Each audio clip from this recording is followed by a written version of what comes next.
ಯಲ್ಲಾಪುರ ತಾಲೂಕಿನ ಮಂಚಿಕೇರಿ ಶ್ರೀ ರಾಜರಾಜೇಶ್ವರಿ ಸಭಾಭವನದ ರಾಬಾ ಹಾಸಣಗಿ ವೇದಿಕೆಯಲ್ಲಿ ತಾಲೂಕಿನ 6ನೇ ಕನ್ನಡ ಸಾಹಿತ್ಯ ಸಮ್ಮೇಳನ ನಡೆಯುತ್ತಾ ಇದೆ. ಸಮ್ಮೇಳನದ ಸರ್ವಾಧ್ಯಕ್ಷತೆಯನ್ನು ವಹಿಸಿದಂತಹ ಹಿರಿಯ ರಂಗಕರ್ಮಿ ರಾಮಕೃಷ್ಣ ಭಟ್ಟದುಂಡಿ ಅವರು ಮಾತನಾಡಿ, ಕನ್ನಡ ಕೇವಲ ಭಾಷೆಯಲ್ಲ, ಋಷಿ ಸಮಾನರಾದ ಕನ್ನಡದ ಚಿಂತಕರು, ಸಾಹಿತಿಗಳ ಅನುಭವದ ಸಾರ ಇದರಲ್ಲಿದೆ. ನಮ್ಮ ಬದುಕನ್ನು ಸನ್ಮಾರ್ಗದಲ್ಲಿ ನಡೆಸುವ ಶಕ್ತಿ ಕನ್ನಡಕ್ಕಿದೆ ಎಂದರು. ಇಲಾಖೆಗಳಲ್ಲಿ ಒಬ್ಬ ಜನಪರವಾದ ಅಧಿಕಾರಿ ಇದ್ದಾಗ ನಮ್ಮ ಜನರ ಕೆಲಸ ಬಹಳ ಸುಲಭವಾಗ ಜನ ಇಷ್ಟಪಟ್ಟು ಅಲ್ಲಿಗೆ ಹೋಗ್ತಾರೆ, ಕೆಲಸ ಮಾಡಿಸ್ಕೊಂಡು ಬರ್ತಾರೆ. ಆದರೆ ಅಲ್ಲಿ ಸ್ವಲ್ಪ ವಾತಾವರಣ ಭಿನ್ನ ಅಂದರೆ ಜನ ಬಹಳ ಕಷ್ಟಪಡ್ತಾರೆ.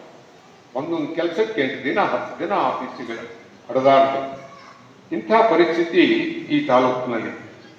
ದಯಮಾಡಿ ಆ ಎಲ್ಲ ಇಲಾಖೆಗಳ ಸ್ನೇಹಿತರಿಗೆ ನಾನು ಹೇಳಬೇಕು, ಈ ವೇದಿಕೆ ಮೂಲಕವಾಗಿ ನಮ್ಮ ಮನೆಗೆ ಒಬ್ಬ ನೆಂಟರು ಬಂದಾಗ ಹೇಗೆ ಮಾತಾಡಿಸ್ತೇವೋ ನಾವು, ಹಾಗೆ ನಿಮ್ಮ ಎದುರು ಮೇಜ್ ಇರ್ತದಲ್ಲ, ಅದರ ಮುಂದೆ ಕೈ ಕಟ್ಕೊಂಡು ನಿಲ್ಬಾರ್ದು. ಅಲ್ಲಿ ಒಂದು ಮನುಷ್ಯ ಕೈ ಕಟ್ಕೊಂಡು ನಿಲ್ಬಾರ್ದು. ಏನಪ್ಪ ತಮ್ಮ ಕೇಳು, ಅವನು ಏನು ಕೆಲಸ, 1 ದಿವಸ 2 ದಿವಸ ತಿರುಗಾಡ್ತಾರೆ ಮಾಡ್ತಾರೆ. ಇದರಿಂದ ಮನುಷ್ಯ ಜನ ನಿಮ್ಮ ಬಗ್ಗೆ ಬಹಳ ಒಳ್ಳೆಯ ಭಾವನೆಯನ್ನು ವ್ಯಕ್ತಪಡಿಸ್ತಾರೆ.